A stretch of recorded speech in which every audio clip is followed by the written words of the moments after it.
Okay, let's dive right into this explainer and tackle what is honestly a vital quest for teenagers and their parents, and that is unlocking official independence before driving age. Welcome.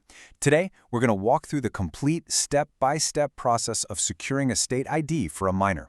Now, I know it might sound like just another boring piece of paperwork, but as you'll see, it's so much more than that. It's really a fundamental building block for a young person's journey into adulthood. So think about this for a second. Ask yourself, or, the parent-teen duo in your own life, how exactly do they plan to board a domestic flight? Or how on earth are they going to open that very first exciting bank account without a driver's license? Before a teenager actually hits the legal driving age, or hey, if they simply choose not to drive at all, they're kind of left in this weird administrative limbo. They're growing up, they're stepping out into the real world, taking on responsibilities, but they completely lack that standard, universal piece of plastic that proves exactly who they are. And really, that is the core problem we're solving today.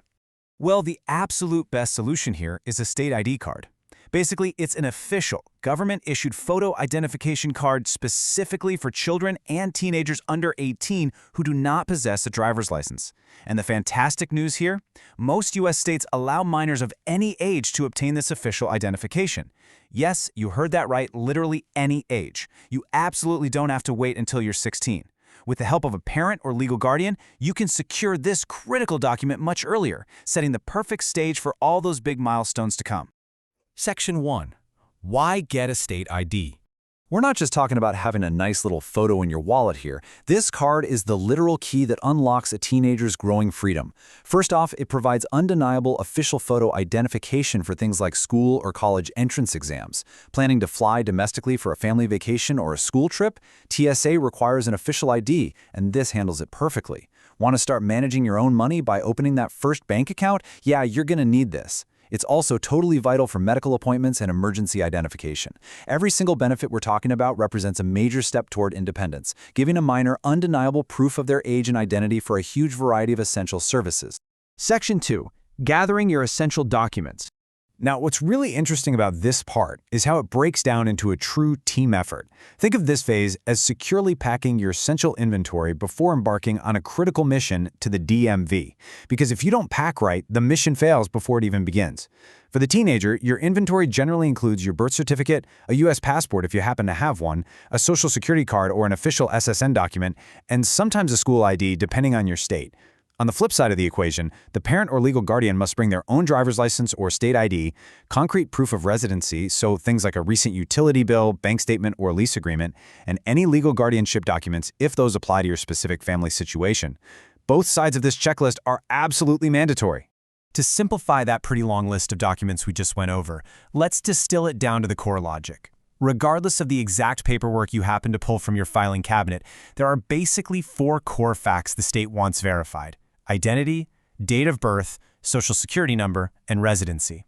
If the combination of documents you bring solidly proves those 4 things, you are in great shape. Section 3.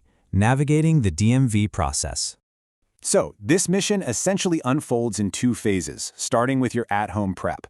First, definitely hop online and check your state's DMV website. I literally cannot stress this enough. Rules and fees vary slightly from state to state, so you have to know your specific local requirements.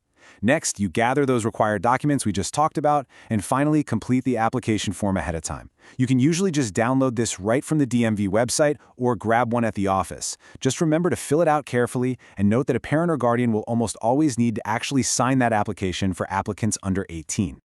Let's move to phase 2 and see how this builds into the in-person visit. You and your parent or guardian must visit the DMV office together. And be ready to smile because the staff is going to take the teenager's official photograph right there at the counter. After paying the fee, which, by the way, is actually reduced or even completely free for minors in some states, you're basically at the finish line. Section 4. Crucial tips for success. Okay, before you even think about grabbing your car keys, I need to warn you about the ultimate pitfall.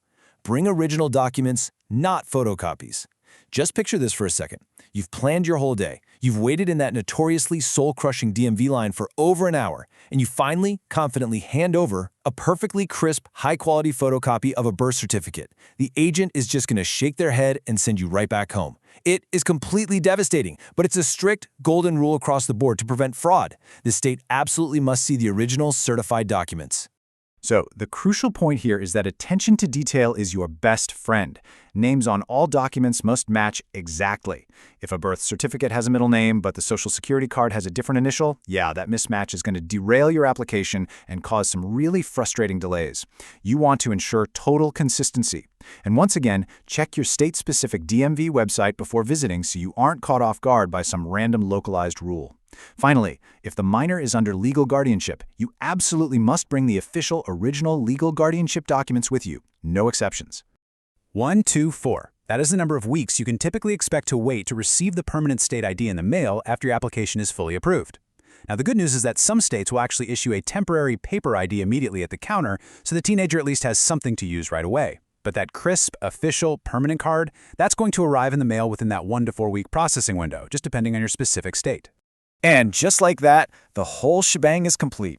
By following this guide, that parent-teen duo has successfully navigated the bureaucracy and secured an absolutely vital tool for the future. So, I'll leave you with this exciting question to think about. With their official ID finally in hand, able to open bank accounts, verify their identity for jobs, and travel easily, where will their newfound independence take them next? It's really the start of a whole new chapter. Thank you so much for joining me for this explainer, and hey, happy navigating!